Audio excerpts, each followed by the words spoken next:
Hello, I have my coffee and I am ready to chat with you a little bit. So, for those of you that don't know me, my name is Asata. I am a medical illustrator and owner of Legacy Bio Studios, and welcome to the Bio Studio. And today I wanted to talk about prostate cancer. And while we're on the topic, I also wanted to talk a little bit about my tips and tricks on productivity and primarily my workflow. A lot of times when I take on a new client, oh, Rocco's in the studio with me today. Um, but he's like all curled up under a blanket and he's not coming out. So you won't be able to meet him today, but maybe another time, or if he comes out, you'll get to meet him. Anyway, so a lot of times when I have clients, one of the questions that they ask is, what is my workflow? And, well, I think primarily you're looking for what do I need from them. But one of the things that I think is so important when taking on a new project is understanding the audience. And a big part of that is developing empathy for this person that you're trying to communicate with. And that's a big part of communication in general, whether you're talking about verbally communicating with somebody or in my work, visually communicating with somebody. But having that foundation of where they're coming from so that I can meet them where they are rather than expecting them to put in the effort to try and understand to come to where I'm coming from.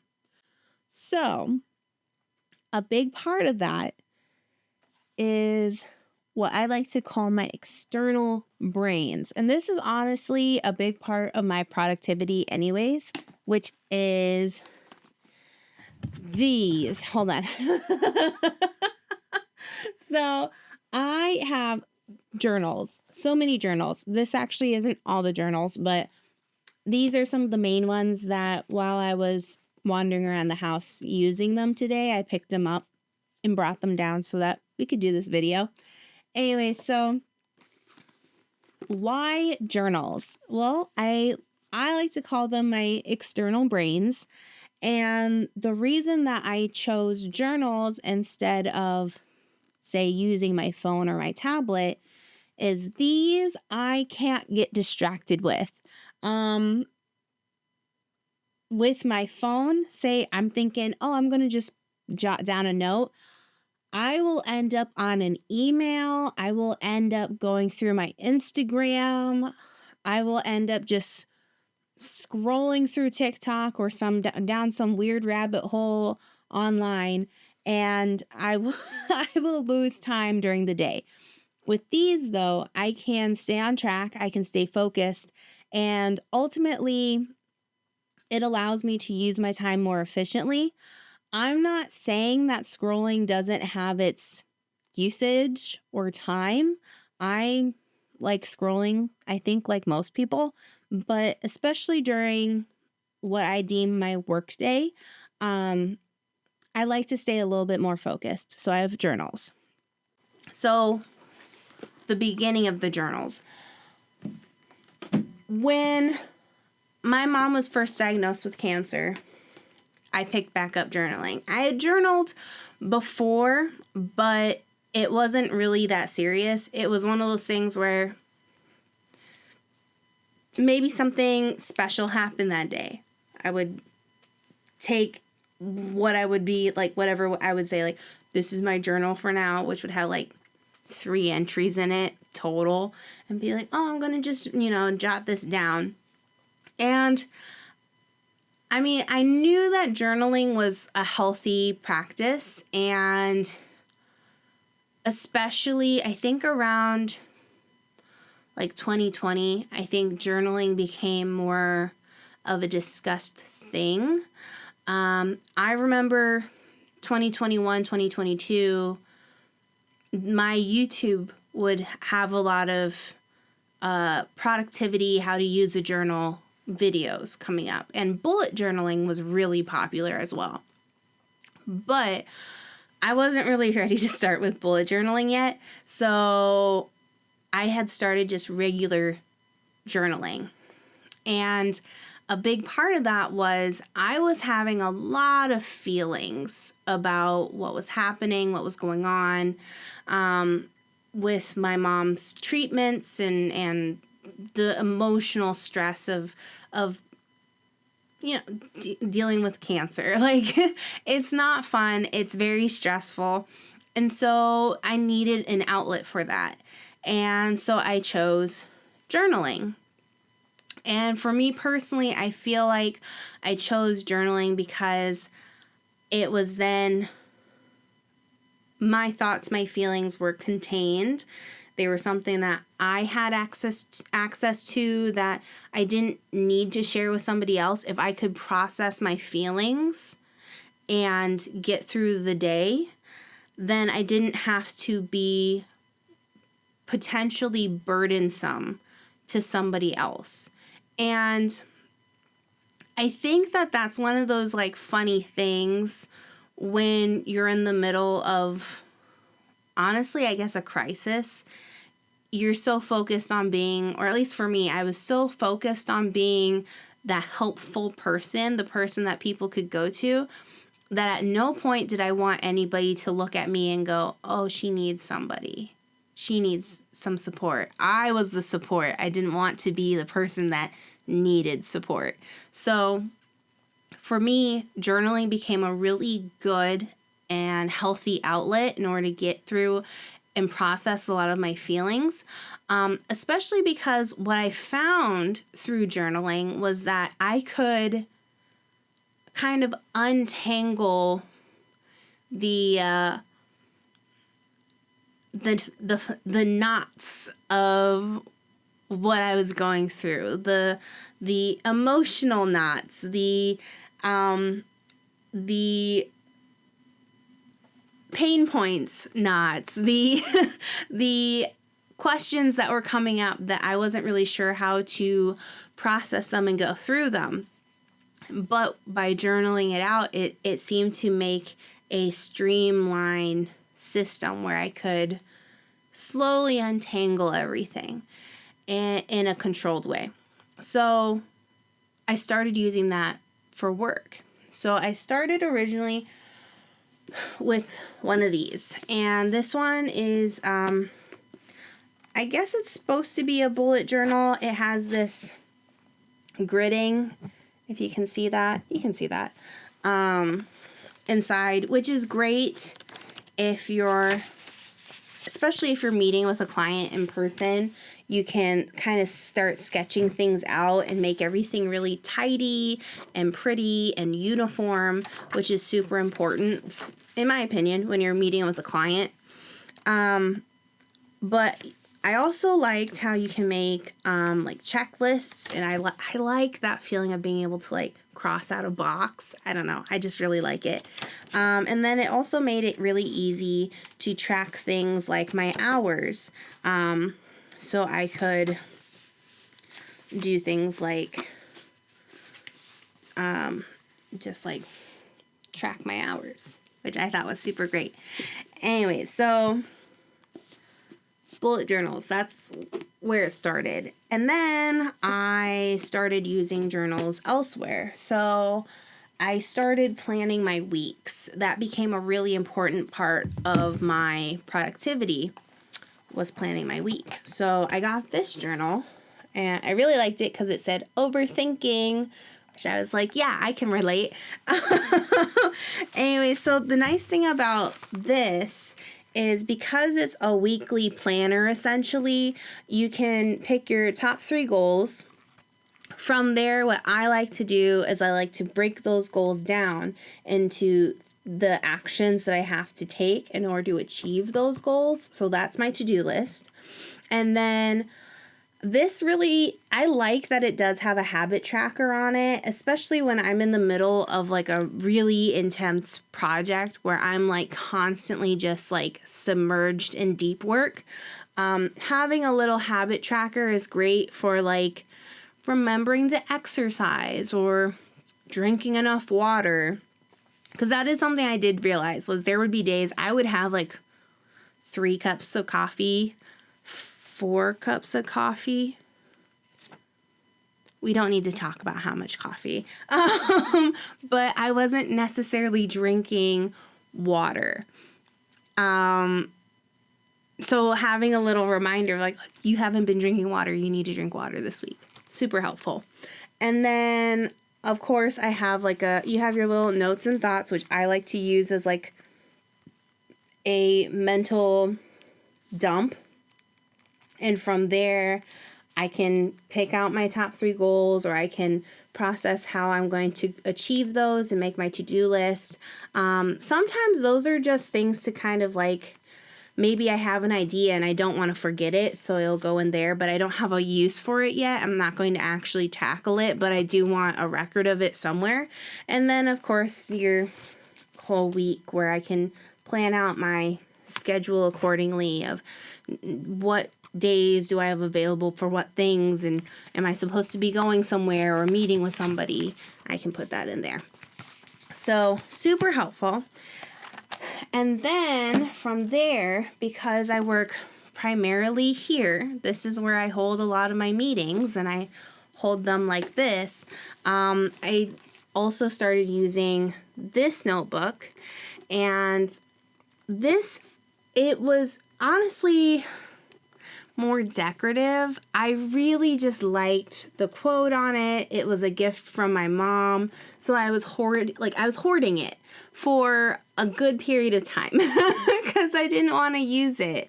But then I decided, no, my mom would have wanted me to use it. And it was a Christmas gift, the last Christmas that I had with her before she passed away. But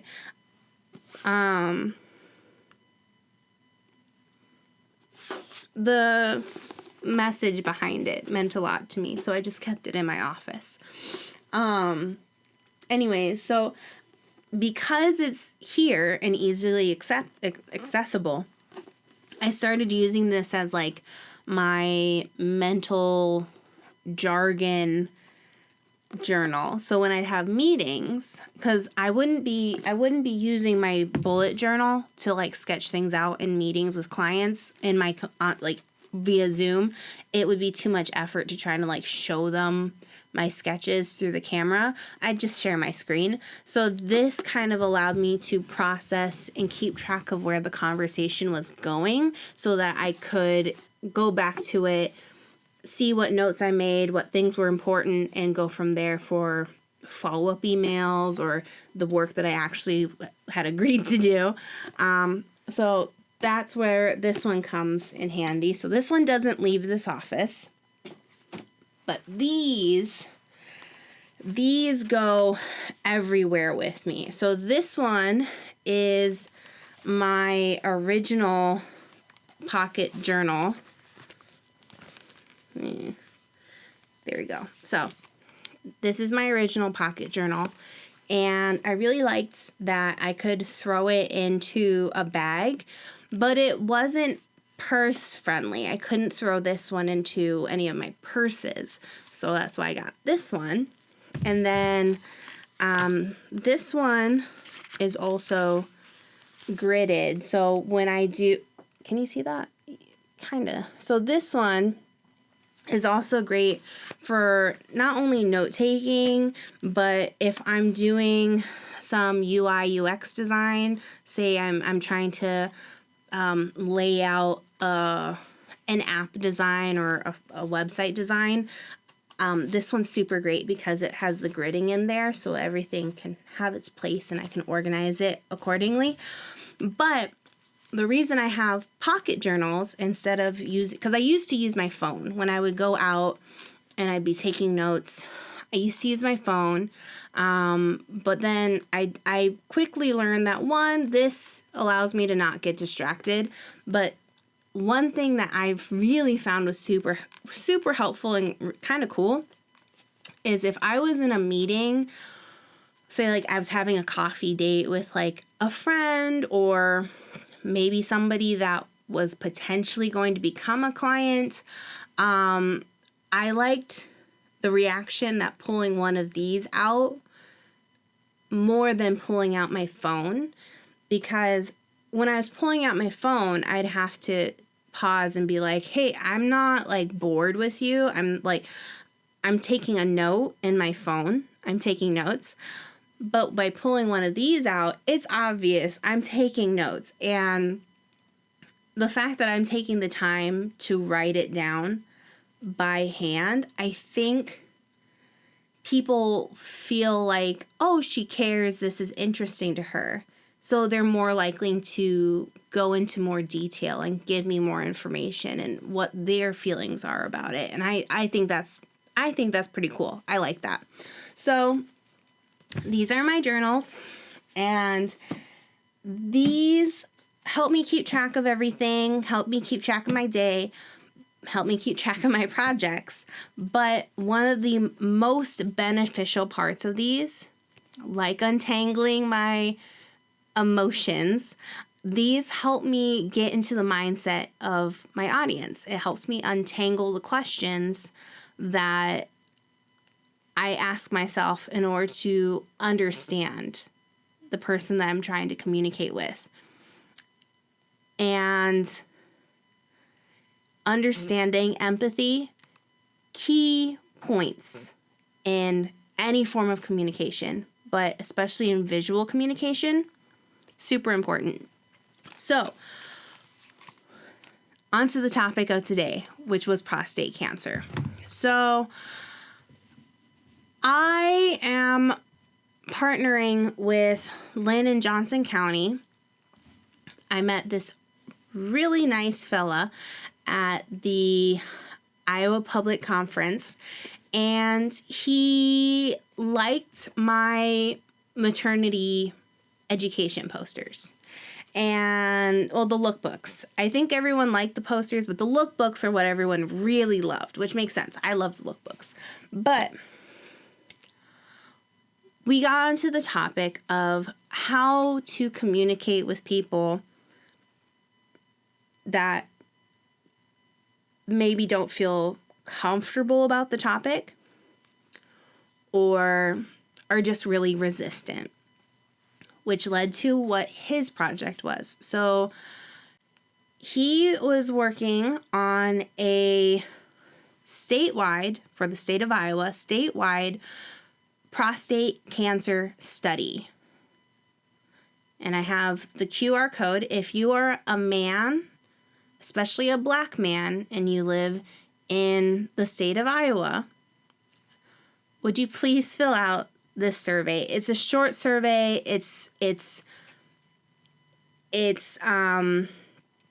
not too invasive. Like, I don't think it will make you feel uncomfortable.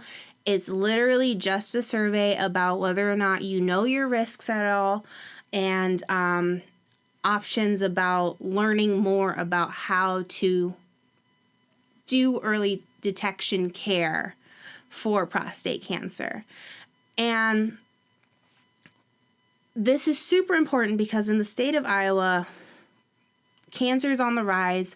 One of those cancers is prostate cancer. And what has been noticed is that Black men are 2 times more likely to die from prostate cancer than their white counterparts. And the thing about prostate cancer is if it's detected early, practically 100% remission. I want to reiterate that with early detection for prostate cancer, there is the opportunity for 100% remission. That's not common with cancer. So it's a very treatable cancer. So people should not be dying from it. Men should not be dying from this cancer. But people are. And that's where this survey came in. this comes into play is, well, why are people not getting diagnosed? Why are they not getting treatment? Ultimately, why are people dying from this cancer? And that leads me to my handy dandy journal and processing what it is to be a Black man in the state of Iowa, and why might I not be getting tested for prostate cancer. But also, because from my understanding, these surveyors, they're going out, they're meeting people, they're talking to men and Black men, and they have that QR code with them, and they're asking these men to participate in this survey. These individuals are saying yes, they will participate in the survey, but they don't follow through. The surveys are not being taken. Why? Why are they not taking the survey? The QR code is up here. If you're in the state of Iowa, please take the survey. And if you're not taking the survey, comment below why you're not taking the survey. Because that's such an important thing of, if we can't even get the information so that we can continue down the road of discovery, we're stuck. There is no progress forward. We can't make up something to try and make a solution. We have to actually know what the problem is. So my question became, and I wrote it down in my journal.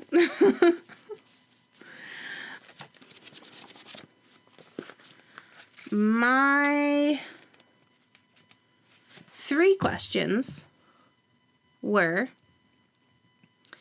1, from the perspective of a Black man, how am I feeling about being approached and asked to take the survey?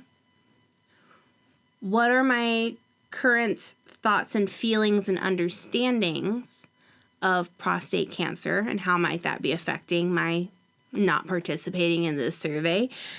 And what would make me interested in taking this survey? That's the starting point. That's where we're beginning. Why am I not taking the survey? Now, as somebody that is high risk for breast cancer, because I have cancer in my family history and my mom passed away from breast cancer, I became very aggressive about learning the chances of me developing cancer, what preventative measures I should be taking. And in all honesty, a lot of that really was just early detection. Like, obviously exercising, taking care of myself, eating well, trying to be a well-adjusted member of society. Those are all steps that I can take to prevent cancer. But ultimately, there's no pill. Well, actually, that's not true. There are pills that you can take if you are at risk for certain cancers to prevent you from developing those cancers. But what I meant is that beyond those things, I can still develop cancer. The risk of me developing cancer is still there. So I participate in early detection action in order to increase my likelihood of survival, essentially. If I can catch breast cancer at stage 1, I am much more likely to survive it than if I wait until my body is showing symptoms. And at that point, I'm probably at stage 3 or 4. Not as likely to survive it. So for men, how do we get that thought process going? Well, as a woman. Why am I even thinking about this? Yes. For 4 years, I was a patient advocate. So, of course, it's going to be at the forefront of my brain. But even before that, I was doing self-breast exams since the age of 16. I have been going for pap smears, and I get my cervix scraped and my cells tested for cancer every 2 years. And I've been doing that since the age of 16. And I realized that as a woman, my conditioning to worry about things like lumps and bumps and weird textures started much earlier, especially because as a woman, I can see my own breasts. Every time I shower and I get out and I look in the mirror, yeah, in the back of my head, I am kind of like, does everything look normal? Does it look the way that it did yesterday? When I'm moisturizing and I'm, feeling my skin and I'm touching around my breasts, my collarbones, my underarms, that is a thought of, okay, feels normal, no lumps, no bumps, we're good. But I've been conditioned to do this for so long, since a teen, that it's just second nature for me. That's not even really a thought. It's just a part of, I want to say, like, the culture for women. And so the idea of somebody coming up to me and saying, hey, would you be willing to take this survey on breast cancer? I'd be like, yes, because I know so much. I would love to take this survey, right? Okay, so what about men? What is the male counterpart of me being a 16-year-old getting my first pap smear and being instructed by the clinician about how to do a self breast exam and the importance of doing it every month. And on top of that, they knew I had dense breast tissue. So even the timing of when I did it became part of the structure of my routines. I would always do it shortly after my period because that's when your breast tissue is the least firm. Just fun fact for the women out there. Just so you know, that's a fun fact. If you have dense breasts, check them, especially after your period. Anyways, so what is the male version of that? From my understanding, when boys hit puberty, they start doing a cough test to make sure that everything has dropped properly, that nothing's tangled, that everything's essentially where it's supposed to be. And that continues into sports years. So if you're in junior high or middle school and you're doing like football or soccer or something, that cough test continues to, one, make sure everything is staying in place, as well as to make sure that you don't have any hernias. Okay. Now you're in your probably 20s, 30s. I'm sure at some point they start teaching boys how to do self-testicular exams to do self-detection for testicular cancer. I know that actually a lot of the boys that I went to high school with, they took that a lot more seriously because we went to school with a kid that he did develop testicular cancer. So that became very real for the boys that went to high school with this individual, and they did take that a bit more seriously.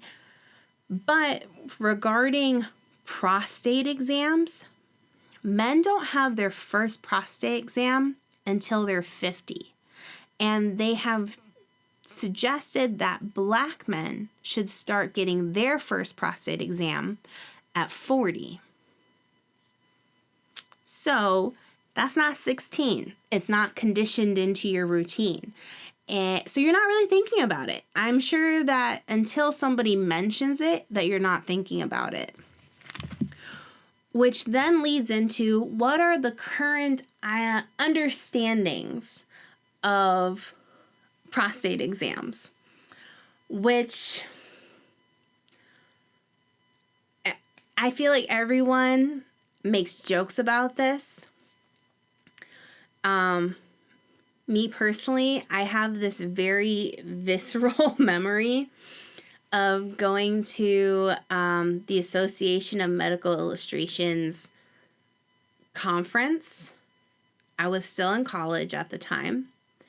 And there was an illustration. It was a beautiful illustration. I cannot express to you enough how beautiful of an illustration this was. And I remember looking at it and telling my peers, like, oh my goodness, this is just such a well rendered hand. It was a gloved hand, blue glove, and it was like that. I think it was like this. This was how it was illustrated. So you're seeing the fingers and you're seeing the texture of the glove. And I just remember being like, this is such a well illustrated hand that I hadn't even noticed what the illustration actually was until a fellow illustrator, a man that he was probably in his 50s, maybe 60s, had made a joke to one of my peers who was a male. Yep, that's your future. You're looking at your future. And that was when we realized that this was an illustration of a digital rectal exam. Again, beautifully illustrated. It was masterful. But all of a sudden, all the jokes started coming out. And I remember thinking, wow, we are all now making jokes about a piece of art that just moments ago we were talking about how beautifully done it was, how beautiful it was, the artistry of it. And thinking about that and thinking about now, I feel like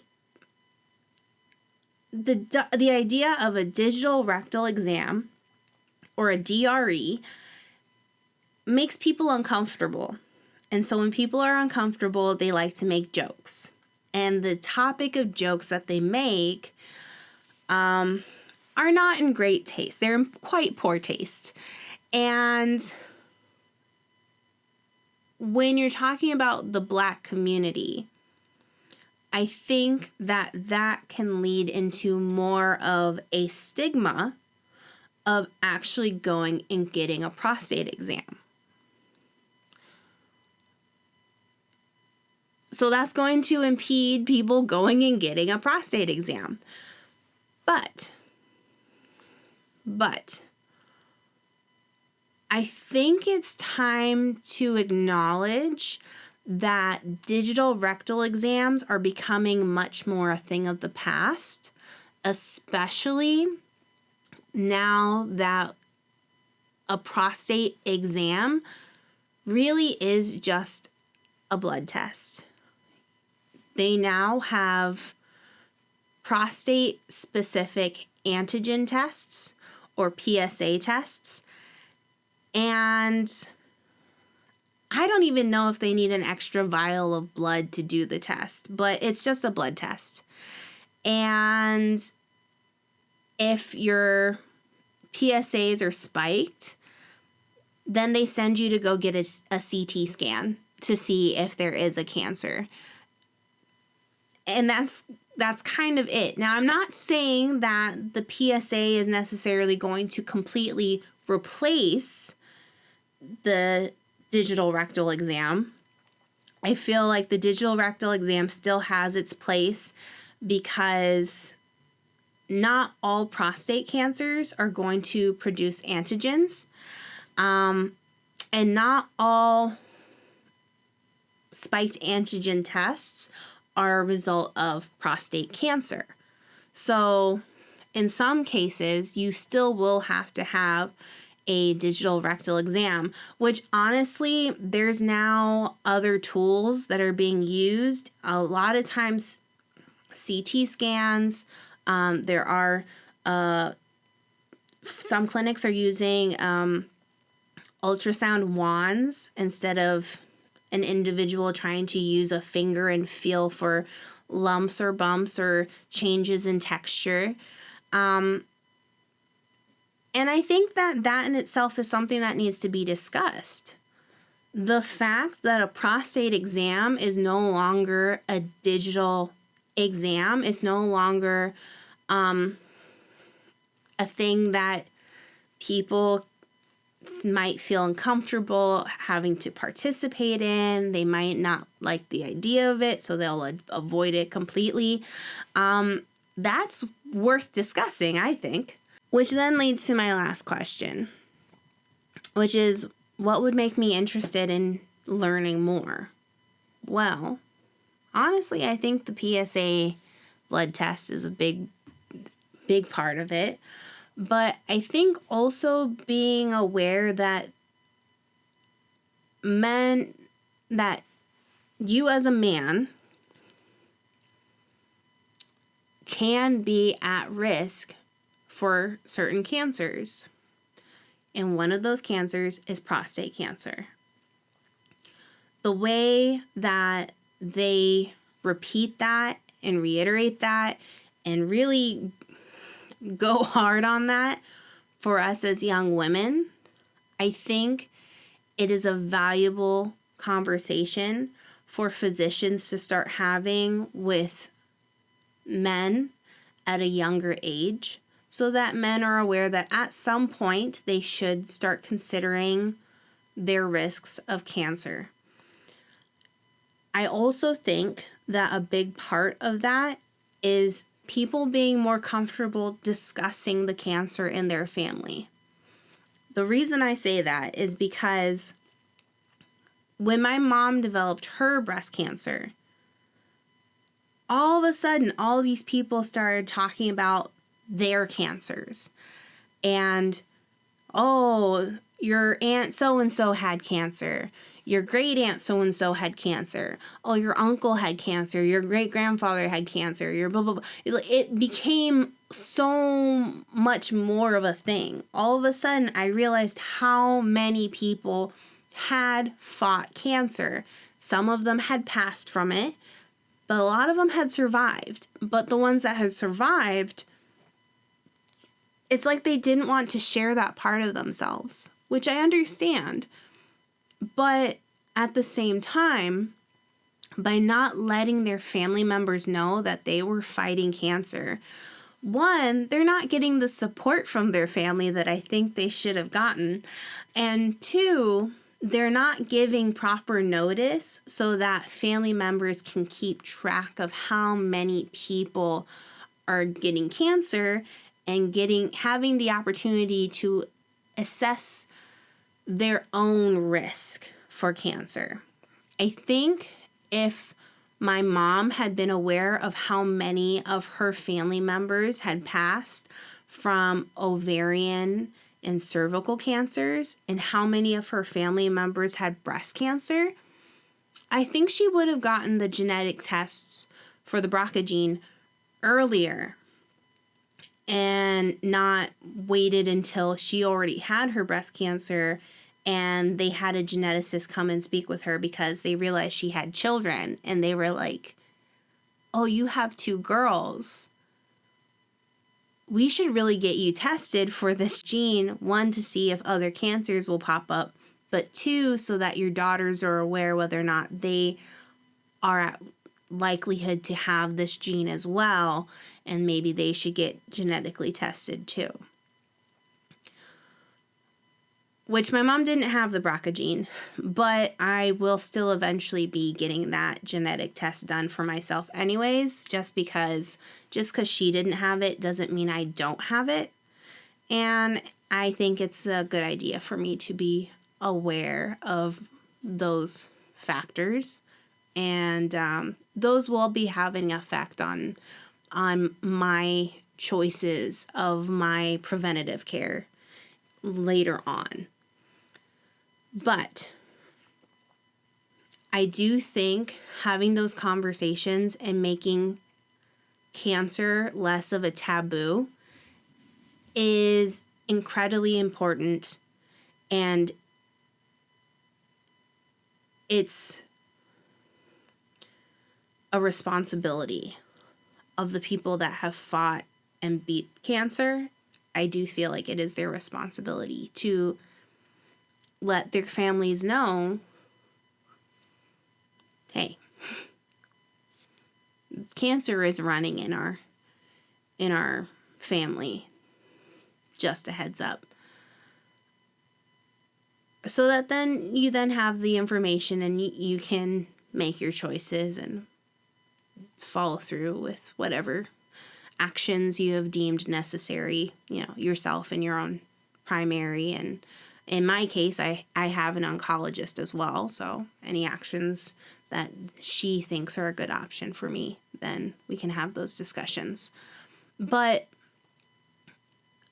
I do think that being able to have those conversations and being open and honest and comfortable will really help in the long run.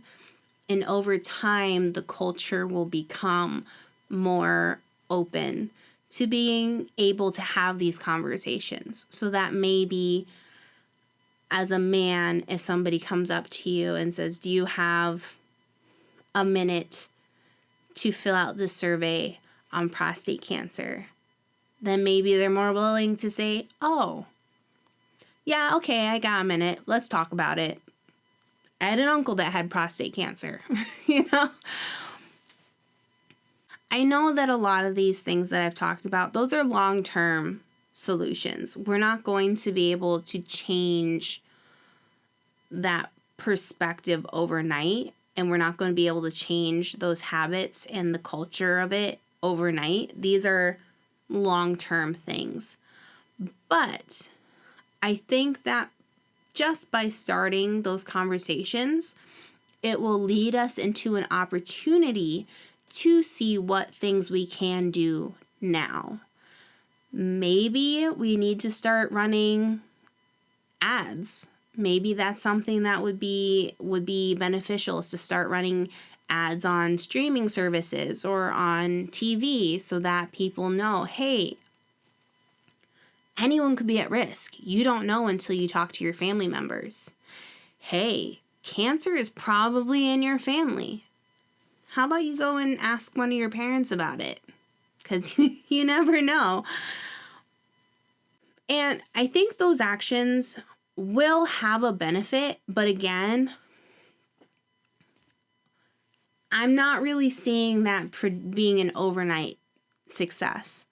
However, this survey project, this research right now, is over a 3-year time period.